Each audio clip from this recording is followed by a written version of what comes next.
Dear students, आज के इस वीडियो लेक्चर में हम लॉज ऑफ मोशन पे बेस्ड एक डिफरेंट क्वेश्चन को डिस्कस करेंगे। Question is here, find the acceleration of the wedge when block of mass m is released. यहाँ पे ब्लॉक ऑफ मासम आपको गिवन है, तो जब इसको हम फ्री करेंगे तो आपका क्वेश्चन है ये वेज का जो एक्सेलरेशन होगा वो कितना होगा। तो इस क्वेश्चन को डिस्कस करने के लिए हमें जिन पैरामीटर्स की जरूरत पड़ेगी उनको हम स्टार्ट करते हैं। अब इस प्रॉब्लम में हमें सबसे पहले ये पता करना है कि जो एक्सेलरेशन इस वेज का होगा और जो एक्सेलरेशन इस स्मॉल ब्लॉक का होगा, इनमें क्या रिलेशन होगा। तो अगर हम सिंपली इस बात को समझने की कोशिश करते हैं, लेट इट बी, ये जो ब्लॉक है, this block start moving downward with acceleration a. अब जैसे ये ब्लॉक डाउनवर्ड मूव करेगा तब बात समझ गए हैं, ये ब्लॉक इस वेज के साथ कॉन्टैक्ट में है। इस ब्लॉक की वजह से इस वेज पे एक एक्शन लगेगा, एक फोर्स लगेगा, और उस फोर्स की वजह से इस वेज को डिस्प्लेसमेंट इस डायरेक्शन में मिल जाएगा, इसका मूवमेंट इधर हो जाएगा। इन दिस वे इस वेज का जो एक्सेलरेशन होगा वो इस डायरेक्शन में आ जाएगा, let it be acceleration a. अब इस वेज का एक्सेलरेशन कैपिटल ए है, ब्लॉक का स्मॉल ए है। तो एक बार इन दोनों में हम एक रिलेशन को एस्टेब्लिश करते हैं। टेंशन इस स्ट्रिंग में आ जाएगी, जो स्ट्रिंग आपके सामने है। आप ये जानते हैं अच्छी तरह से, tension just acting on string like this. यहाँ से टेंशन आ जाएगी और यहाँ देखते हैं तो यहाँ से टेंशन इस साइड आएगी, इस वाले एंड पे। लेकिन अगर यहाँ इस वेज पे देखते हैं, this pulley is connected to the wedge, ये वेज के साथ, सिस्टम के साथ है। यहाँ पर जो टेंशन आएगा वो टेंशन टी इधर आ जाएगा हमारे पास, और एज वेल एज टेंशन यहाँ पे इस सपोर्ट पे टेंशन टी ये आ जाएगा। अब हमें डिस्कशन में ये देखना है कि इन दोनों एक्सेलरेशन के बीच क्या रिलेशन होगा। We know very well the relation is T dot A is equal to 0। हमें जानते हैं summation of T dot A 0 होता है। अगर हम वेज के लिए डिस्कस करते हैं तो ये जो टी डॉट ए आपके पास है, ये टी डॉट ए आपको दो जगह डिस्कस करना पड़ेगा। एक तो T dot A for the wedge, T dot A and for the block it must be equal to इस ब्लॉक के 0। टी ए कॉस 0, ये आप देख सकते हैं, टेंशन इस डायरेक्शन में लगी हुई है, यहाँ पे एक्सेलरेशन इस डायरेक्शन में है, तो टी ए कॉस 0 ये आ जाएगा वेज के लिए। प्लस अगर ब्लॉक के लिए देखते हैं तो T is here, A is in this direction and it become T A cos 180 is equal to 0। In this way ये आ जाएगा आपके पास टी इंटू ए कॉस 0 1 हो जाएगा, minus T into A is equal to 0। In this way T into A become equal to T A. और आप यहाँ से समझ सकते हैं कि this capital A is equal to small A. It means wedge का जो लेफ्ट साइड में एक्सेलरेशन होगा वो वही एक्सेलरेशन होगा जो कि इस ब्लॉक का डाउनवर्ड होगा। इस पॉइंट को जो हमने इस टेक्निक से सॉल्व किया है, इसको हम डायरेक्टली भी समझ सकते थे। उसकी वजह ये है, आपने स्ट्रिंग को देखना है। अगर ये ब्लॉक डाउनवर्ड आता है, लेट इट बी, ये ब्लॉक यहाँ से लेकर के और यहाँ तक, ये मैंने अज्यूम कर दिया है, ये डिस्प्लेसमेंट ब्लॉक में हो गया है, एक्स डिस्प्लेसमेंट इस ब्लॉक में हो गया नीचे की तरफ। तो आप देखेंगे कि जो ये स्ट्रिंग का ये वाला पोर्शन होगा ये एक्स सॉल्ट हो जाएगा, यहाँ से एक्स सॉल्ट हो जाएगा, यहाँ से यहाँ तक। ये आप देख रहे हैं इस बात, क्योंकि ये पोर्शन जब ब्लॉक नीचे जाएगा तो इधर शिफ्ट हो जाएगा। तो स्ट्रिंग में जो इस डायरेक्शन में डिस्प्लेसमेंट हुआ है वो एक्स का हुआ है, और उसकी वजह से यहाँ जो स्ट्रिंग सॉल्ट हुई है वो एक्स सॉल्ट हुई है। इसका मतलब ये जो बिगर ब्लॉक होगा ये भी यहाँ पे इस डायरेक्शन में एक्स शिफ्ट हो जाएगा। तो आप समझ जाएंगे कि जितना डिस्प्लेसमेंट इसका डाउनवर्ड डायरेक्शन में हो रहा है उतना ही डिस्प्लेसमेंट इस बिगर ब्लॉक का इस डायरेक्शन में हो रहा है। इसका मतलब दोनों के एक्सेलरेशन इक्वल हो जाएंगे। अगर इसका एक्सेलरेशन डाउनवर्ड डायरेक्शन में ए है तो इसका एक्सेलरेशन भी इस डायरेक्शन में ए हो जाएगा। तब मैं जानबूझ के इसको ए लिख रहा हूँ, दोनों का एक्सेलरेशन इक्वल है। सेकेंड थिंग, यहाँ पे जो टेंशन डेवलप हो रखी है that tension T is here, as well as यहाँ पे टेंशन है टी यहाँ पर आ जाएगी आपके पास, यहाँ टेंशन टी इस डायरेक्शन में आ जाएगी, और यहाँ से अगर टेंशन शो करते हैं ये टेंशन टी हमारे पास ये आ जाएगी। अब इस प्रॉब्लम को आगे डिस्कस करने के लिए हमें एक इंपॉर्टेंट इन्फॉर्मेशन को और ड्रॉ करना पड़ेगा। वो इन्फॉर्मेशन ये है कि अगर हमारे पास एक फ्रेम ऑफ रेफरेंस है, ये बिगर ब्लॉक हमारे पास है, इसके ऊपर एक स्मॉलर ब्लॉक हमने रखा हुआ है, ये ऑब्जर्वर यहाँ पर है। अगर बाय द वे जो ये बिगर ब्लॉक है जो हमारे पास फ्रेम ऑफ रेफरेंस है, इसका राइट साइड एक्सेलरेशन ए है, इट मीन्स ये जो ब्लॉक एम है एज वेल एज जो ये ऑब्जर्वर है, इन दोनों का एक्सेलरेशन भी राइट साइड में होगा। लेकिन इस ऑब्जर्वर को ये जो ब्लॉक एम है, ये ब्लॉक एम रेस्ट पे अपीयर होगा जब तक ये ऑब्जर्वर इस फ्रेम के ऊपर है, ये एक दूसरे के रेस्पेक्ट में रेस्ट पे हैं। इट मीन्स इस एम पे अगर हम सिंपली सोचते हैं तो इस m पे इस एक्सेलरेशन की वजह से एक फोर्स राइट साइड में लगा हुआ है, और अगर इसमें राइट साइड में फोर्स लगा हुआ है तो इसको आगे डिस्प्लेस होना चाहिए, लेकिन इस ऑब्जर्वर के लिए it seems to be at rest. इसका मतलब ये हुआ कि कोई एक फोर्स है जो इसको लेफ्ट साइड में रोके हुए है, and that force is called as pseudo force. तो यहाँ पे ऐसे क्वेश्चंस को डिस्कस करने के लिए यहाँ पे एक सूडो फोर्स एक्ट हो जाएगा, mass of the block and acceleration of this frame of reference, and this force is called as pseudo force. इसी को हम सूडो फोर्स बोलते हैं। तो इस प्रॉब्लम में आप अच्छी तरह देख रहे हैं कि यहाँ पे ये जो वेज हमारे पास है, ये वेज इस डायरेक्शन में एक्सेलरेशन में आ गया है। तो इट मीन्स अगर हम इस ब्लॉक को स्टडी करते हैं तो आपको इस ब्लॉक को स्टडी करने के लिए इस पे एक सूडो फोर्स एक्ट करना पड़ेगा, and that pseudo force will be acting in this direction. It is here MA, and this MA is the pseudo force. जो सेकेंड फोर्स इस पे एक्ट होगा वो फोर्स इसका अपना weight mg will be acting downward.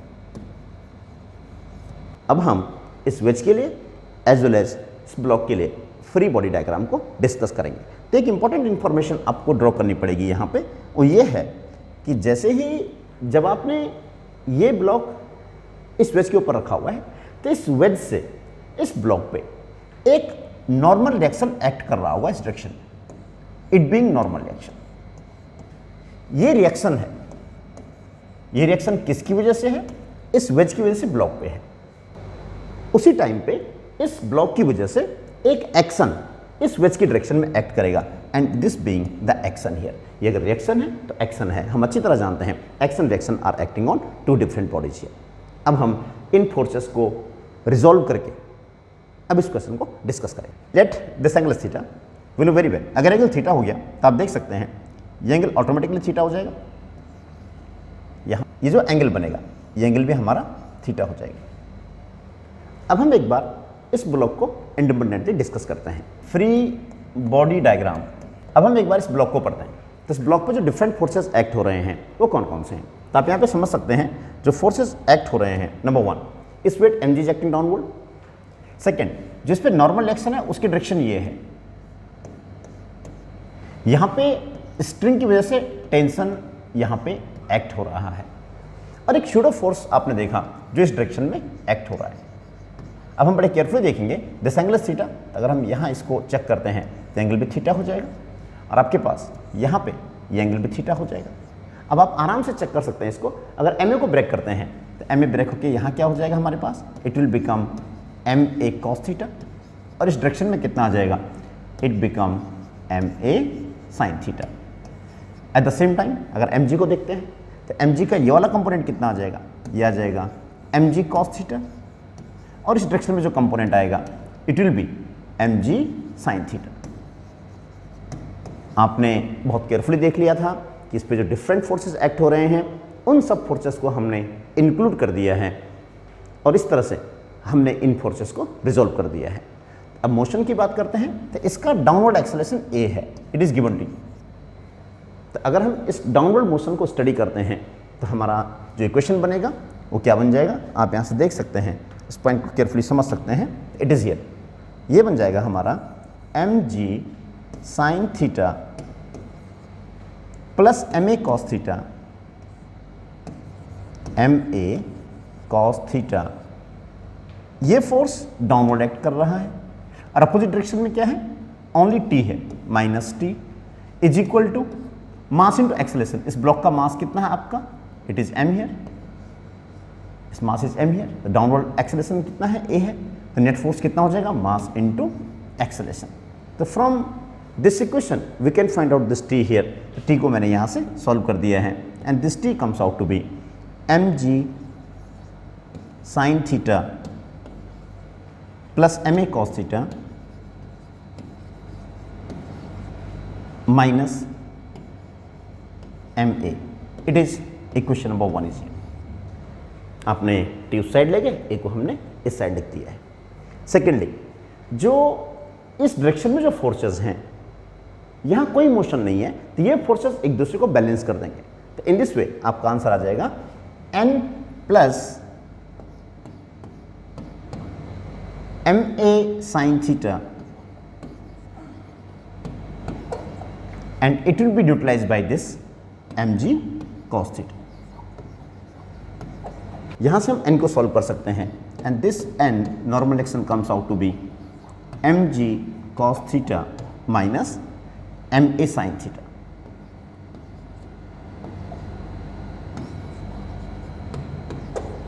And it is here equation number 2। तो आपने जो दोनों इक्वेशन लिखी हुई हैं, ये इक्वेशन आपने इस ब्लॉक के लिए लिखी हुई है। अब हम इस वेज पे फोकस करेंगे।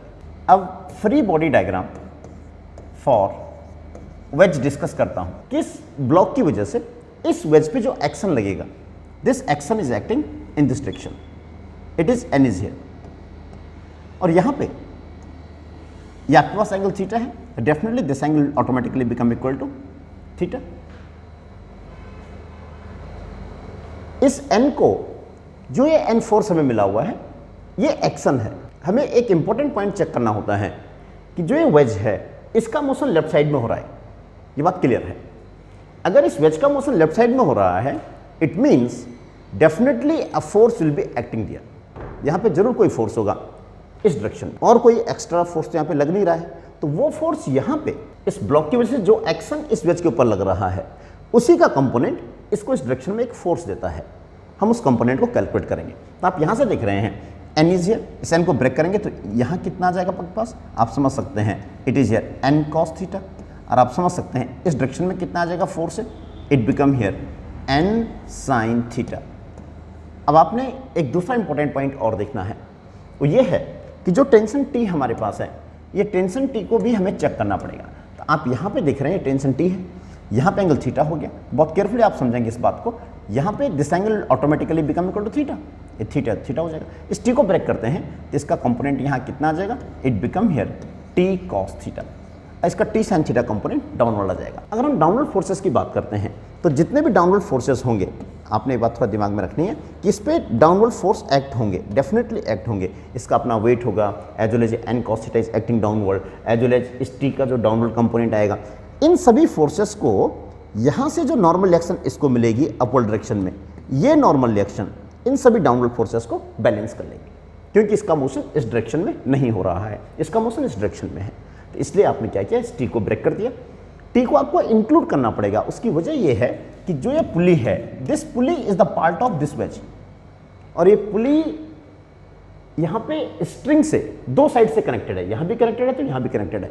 इट मीन्स ये टेंशन इस पुली पे लग रही है, और ये पुली किसके साथ है, इस वेज के साथ अटैच्ड है। इट मीन्स इन टेंशन को हमें इंक्लूड करना पड़ेगा। तो आपने इसको यहाँ से ब्रेक कर दिया है, इस मूविंग इन दिस डायरेक्शन। तो इसका इक्वेशन क्या बन जाएगा वो आप अच्छी तरह समझ सकते हैं। यहाँ पे कितना फोर्स लग रहा है, T minus T cos theta, ये हो गया।